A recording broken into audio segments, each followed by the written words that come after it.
우리가 선교적 교회에 대해서 계속 배워가면서 1년 가까이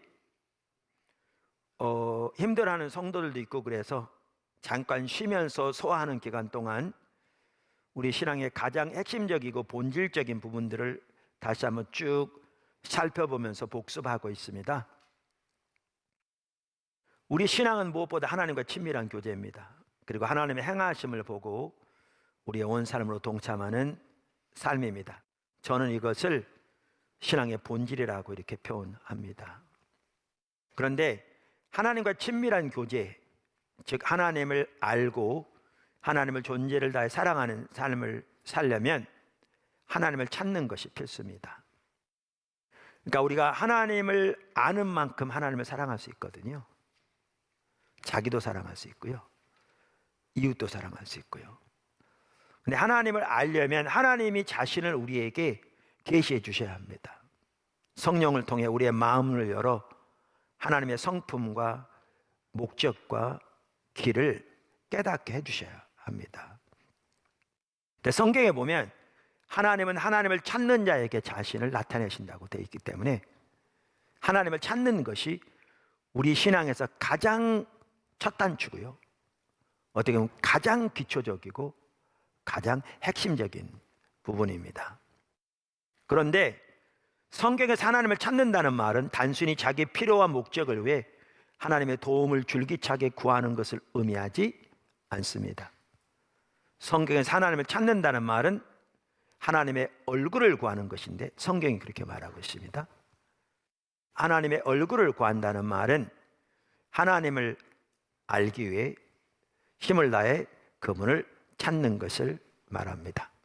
그런데 하나님을 찾는다는 말이 무슨 말인가 라는 것을 가장 잘 요약해서 말하고 있는 구절이 오늘 본문 말씀입니다. 시편 27편 4절. 이 구절을 보면 다윗의 시편인데 다윗이 어떠한 사람이었는지, 또 하나님의 얼굴을 구한다는 말이 무슨 말인지를 분명하게 볼 수 있는 좋은 구절입니다. 이 구절에 보면 5가지가 한눈에 들어옵니다. 영어 성경을 보면 더 명확하고요. 한 가지 일, 지속적인 열망, 하나님의 임재 가운데 머무는 것, 하나님의 아름다움을 보는 것, 하나님께 묻는 것. 그래서 이것을 토대로 저는 하나님의 얼굴을 구하는 삶을 이렇게 4가지로 요약합니다. 첫째는 하나님의 얼굴을 구하는 것은 하나님을 아는 것이 우리 인생의 유일한 목표와 목적이 되는 것으로부터 시작합니다. 둘째, 하나님의 얼굴을 구하는 것은 하나님의 임재 가운데 머물기를 열망하는 것입니다. 셋째, 하나님의 얼굴을 구하는 것은 하나님의 영광, 즉 하나님의 아름다움을 보기를 열망하는 것입니다. 넷째, 하나님의 얼굴을 구하는 것은 하나님의 뜻, 즉 길과 목적을 알아 그 가운데 행하기를 열망하는 것입니다. 그러면서 지난 시간에는 처음 2가지밖에 못 살펴봤습니다. 그래서 오늘은 3번째, 4번째를 살펴보려고 합니다. 큰 셋째, 하나님의 얼굴을 구하는 것은 하나님의 영광, 즉 하나님의 아름다움을 보기를 열망하는 것입니다. 자, 오늘 본문에도 다윗이 평생 동안 단 하나의 유일한 열망이 뭐였느냐? 여호와의 아름다움을 바라보는 것이었습니다. 여기 하나님의 아름다움을 바라본다고 그랬는데, 아름다움이란 단어는 선한, 매력, 사랑스러움 등으로 번역할 수 있는 단어입니다. 그러면 여기서 하나님의 아름다움을 바라본다는 말이 무슨 말인가? 학자들마다 의견이 다르죠. 그런데 페투라 주석도 대표적인 몇 가지 의견들을 쭉 나열한 다음에 자기가 보기에도 가장 타당하다고 생각한다라고 제시한 것이 뭐냐면 영안으로 바라본 하나님의 계시입니다. 영안으로 바라본 하나님의 계시. 이 말은 페트라 주석 학자가 한 말입니다. 벨리치라는 학자도 그렇게 얘기했고요. 제가 보기에도 성경 전체적으로 볼 때 여기에 하나님의 아름다움을 바라본다는 말은 영안으로 바라본 하나님의 계시를 말하는 것임을 저도 개인적으로 동의합니다. 우리가 이미 시편 63편도 다윗의 시편인데 거기에 보면 그가 하나님을 광야에서 물이 없어 찾는 것처럼 그렇게 갈급하게 하나님을 찾고 있거든요.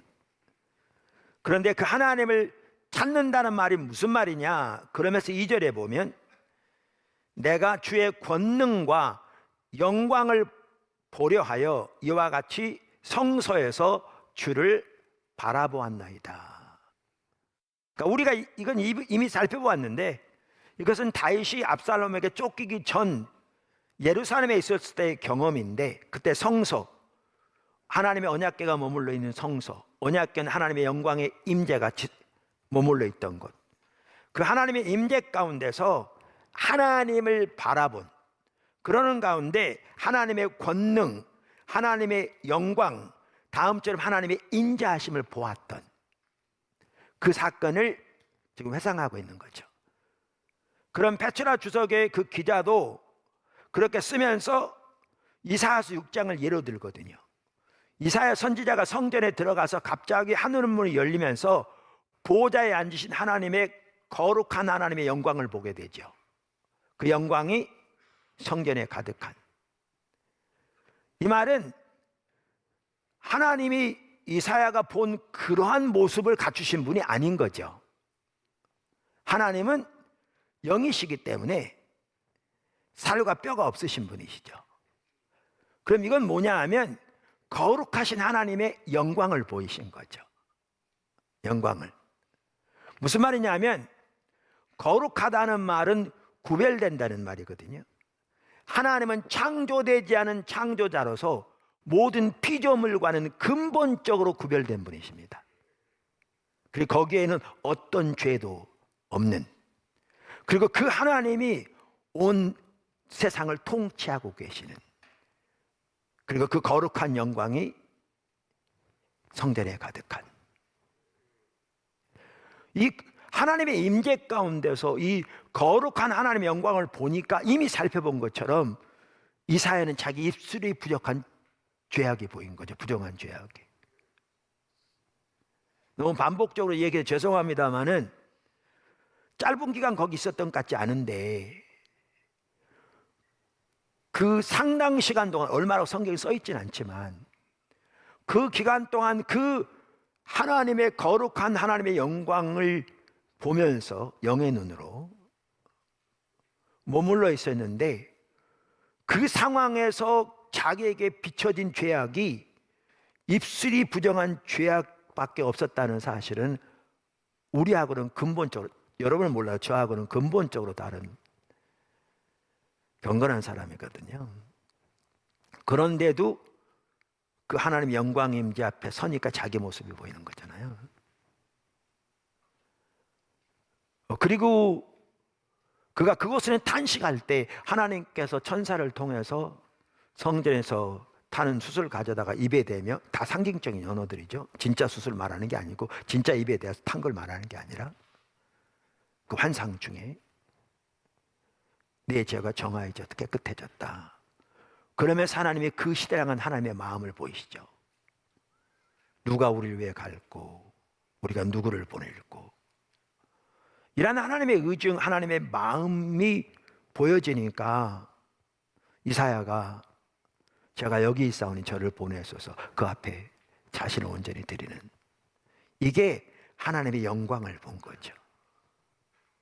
그러면서 아까 그 페트라 주석의 기자도 다윗이 그토록 하나님의 아름다움을 보기를 열망했다고 그러는데 그 대표적인 예로 이사야 6장을 들은 것처럼 하나님의 임재 가운데서 하나님의 성령을 통해 우리의 마음 눈을 밝히심으로 하나님의 성품과 목적과 의도를 우리에게 깨닫게 하시는, 즉 하나님의 아름다움을 보게 하시는, 그분의 거룩함, 그분의 권능, 그분의 인자하심을 깨닫게 하시는.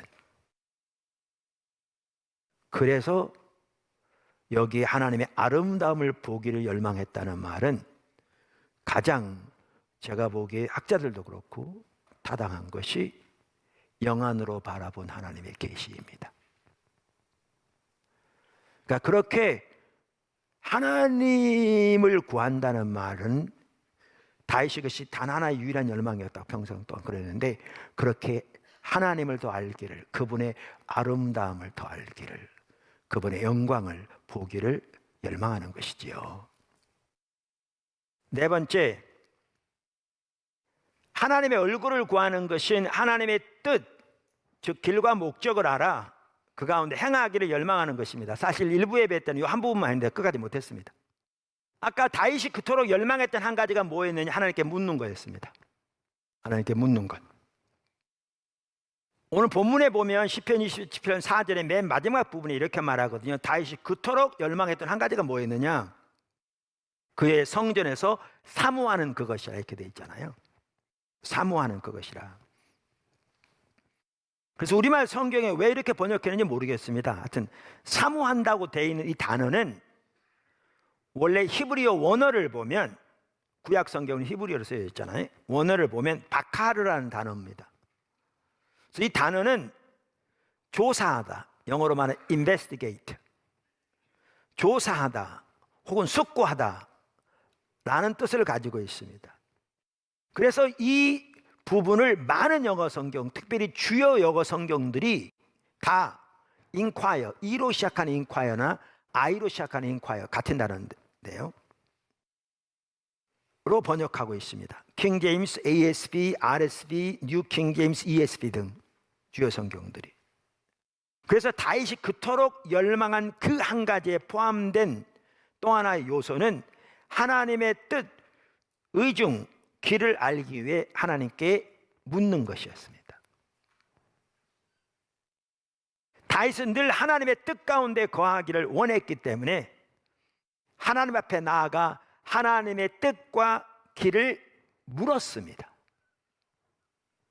다시 말해서 그는 하나님의 지도하심을 묻고 그분의 지시를 기다렸습니다. 성경에 보면 사실 누구보다 하나님께 잘 물었던 사람, 대표적인 사람이 다윗이었습니다. 사무엘상 23장 1절에서 5절, 30장 1절에서 8절, 17절, 사무엘하 2장 1절에서 4절, 5장 17절에서 25절 등 한번 찾아서 읽어보십시오. 오늘 설교 내용 제가 얼마 전에 쓴 하나님을 찾는 삶이라는 책에 다 나와 있는 내용입니다. 아직 안 보신 분은 자세히 보시면 많은 도움이 될 줄로 믿습니다. 여러분도 저도 다윗처럼 하나님께 잘 묻는 사람이 되었으면 좋겠습니다. 그런데 여기 하나님께 묻는 것이라고 표현된 시편 27편 4절은 훨씬 더 광범위한 걸 포함합니다. 왜냐하면 아까 사모한다는 단어가 뭘 어떻게 번역할 수 있는 단어라고 그랬죠? 조사하다, 숙고하다라고 번역할 수 있는 단어라고 그랬잖아요. 그래서 여기에 묻는다는 말에는 하나님의 뜻, 하나님의 길을 알기 위해 하나님 앞에서 연구하고 조사하고 하나님의 도움을 간절히 구하고 기도하는 것을 포함합니다. 그래서 이 네 번째 부분을 좀 더 상세하게 하나하나 살펴볼 필요가 있습니다. 아멘. 작은 첫 번째, 하나님의 길을 알기를 구하는 것.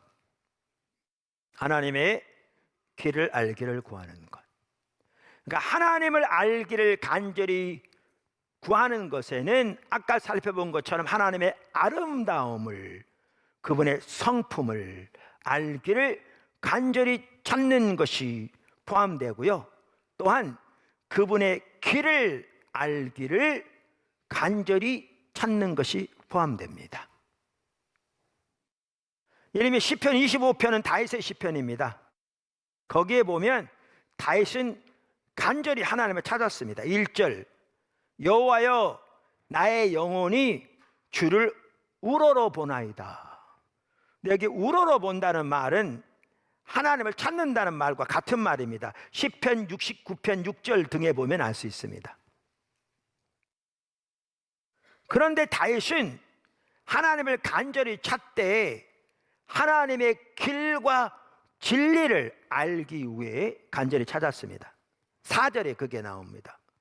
시편 25편 여호와여 주의 도, 길도자입니다. 주의 도를 내게 보이소서.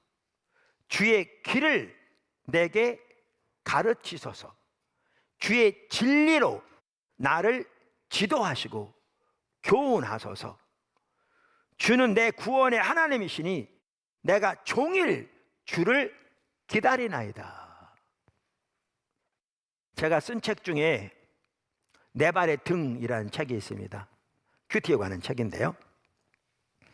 거기에 나오는데 시편 119편 전체가 하나님의 말씀에 대한 시편입니다. 제일 긴 장이기도 하고요.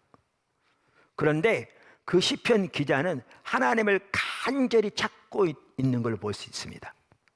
뿐만 아니라 그는 하나님의 길을 알기를 위해서 간절히 추구하고 있는 걸 볼 수 있습니다. 그래서 하나님의 길을 알기 위해 그 성경에 관한 시편이라니까요. 하나님의 말씀 묵상합니다. 연구합니다. 근데 하나님의 길을 안다는 것은 단순히 성경을 연구한다고 되는 게 아니라 이건 너무나 중요하고 필수적인 것인데 결국 하나님께서 우리의 마음을 열어 깨닫게 해주셔야 가능합니다. 그래서 성경을 그렇게 간절히 연구할 뿐만 아니라 하나님의 길을 알게 해달라고 하나님 앞에 간절히 부르짖어 기도하면서 주님의 도움을 구하여 그 앞에 기다리고 그분을 바라봅니다. 근데 시편 25편의 다윗이 정확하게 똑같이 하고 있습니다. 하나님께서 이미 이루신 승리의 삶을 실제적으로 알기 원하는 삶. 바울이 그토록 주님을 알기를 원한다. 그러면서 빌립보 3장에 보면 이렇게 말하거든요. 내가 그리스도와 그 부활의 권능과 그 고난의 참여함을 알고자 한다. 그래서 달려간다.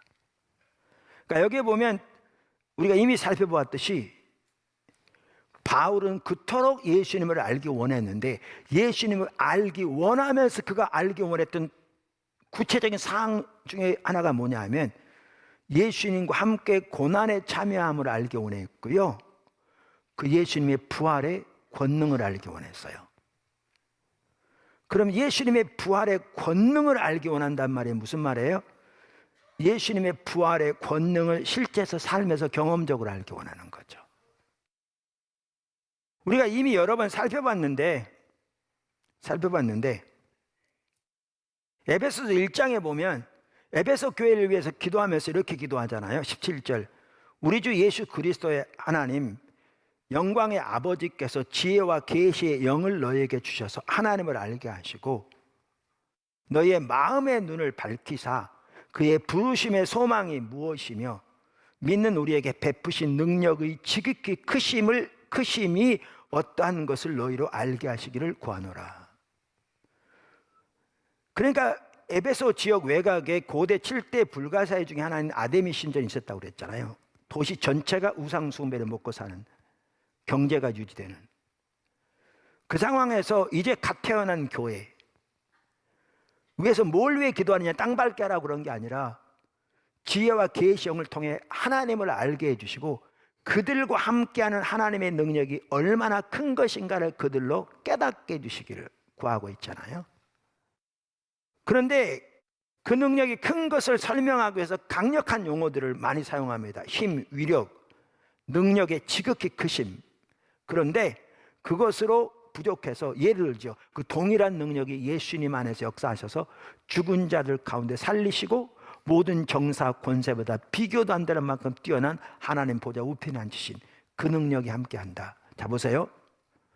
아까 말한 대로 우리의 마음 눈이 열려 교회와 함께하는 하나님의 능력이 이토록 강한 능력이 함께하고 계신 것을 깨달아 알게 되면 그들의 영적인 처해 있는 상황에 전혀 문제가 되지 않을 거거든요.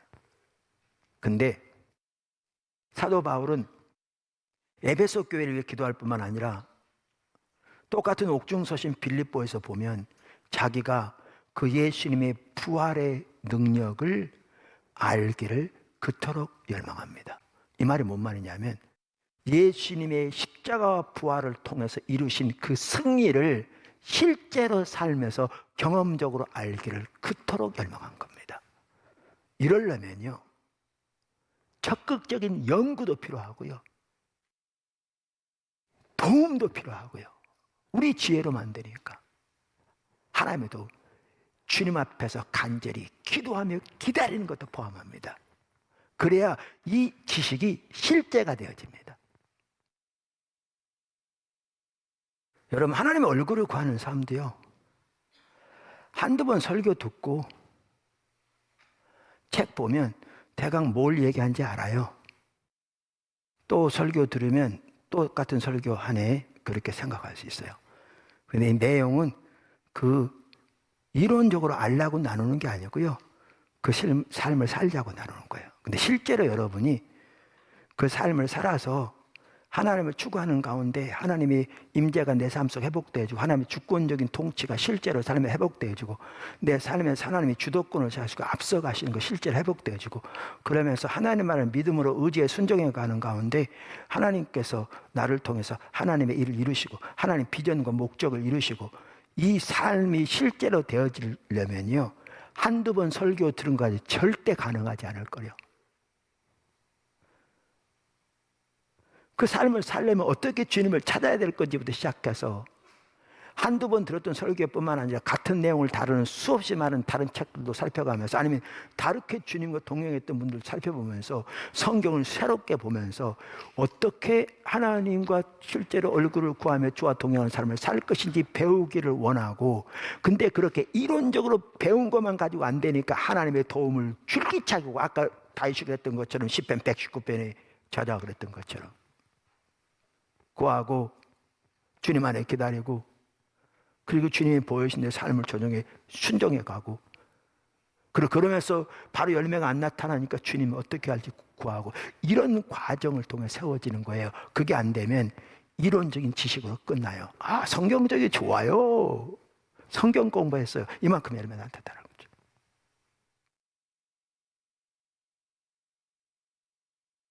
이게 하나님의 얼굴을 구하는 사람이에요. 이렇게 하나님을 찾는 자에게 주님이 자신을 계시하세요. 주님은 그렇게 주님을 찾는 자를 기다리고 계세요. 그렇게 임하세요. 제가 요즘 많이 힘들어요. 저 일부 예배 때는 좀 많이 엄살을 부렸는데 목사가 엄살을 부려야 기도하더라고요, 성도들이. 그런데 저에게 위로하시려고 그런지 몰라도 지난주 어떤 젊은 목회자하고도 얘기를 했는데 십자가 복음 또 하나님의 얼굴을 구하는 삶 보면서 선택 여지가 없기에 교회 모든 걸 걸고 주님을 찾고 구했더니 주님이 그 교회를 세우시는데 뭐죠? 이 수도권에 있는 서울 근교에 있는 조그마한 도시인데 젊은 자 100명이 넘어요.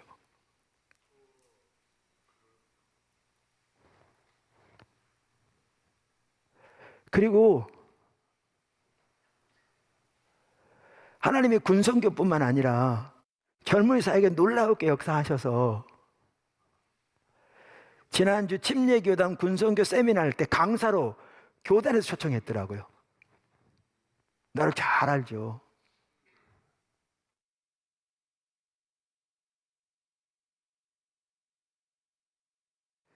다른 분 또 전화를 했는데 위로하시려고 그러셨는지. 그분은 우리 잘 아죠, 개인적으로. 주님 따라가면서 주님의 길대로 모든 걸 걸고 순종해 가는데 교회가 참 귀하게 세워지고 있고요.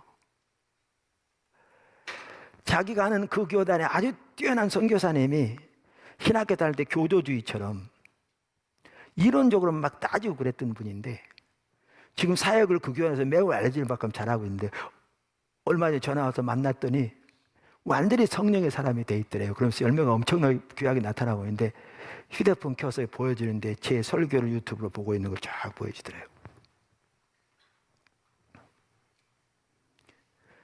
그분은 꽤 젊은 목회자인데 그 교단에 자기 동기들 상당히 그래도 중형 교회들의 담임 목사들이 전화해서 요즘은 목사님은 차마 얘기 못하겠고 당신이 와서 집회해달라 그렇게 요청한 사람은 5명이 된다고 나한테 얘기하더라. 제가 제 얘기하려고 그런 게 전혀 아니고요. 성경대로 하면 된다는 얘기예요. 하나님 말씀대로 하면 된다는 얘기예요. 실제로.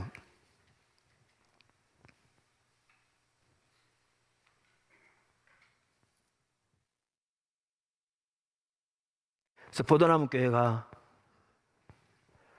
무엇보다 하나님 얼굴을 구하는 자로 더 이렇게 서게 되기를 지속적으로 그 안에 머물면 일은 주님이 다 하세요. 그분이 하세요. 그분이 은혜가 하세요. 하나님은 교회를 남김없이 이루실 줄로 믿습니다. 할렐루야.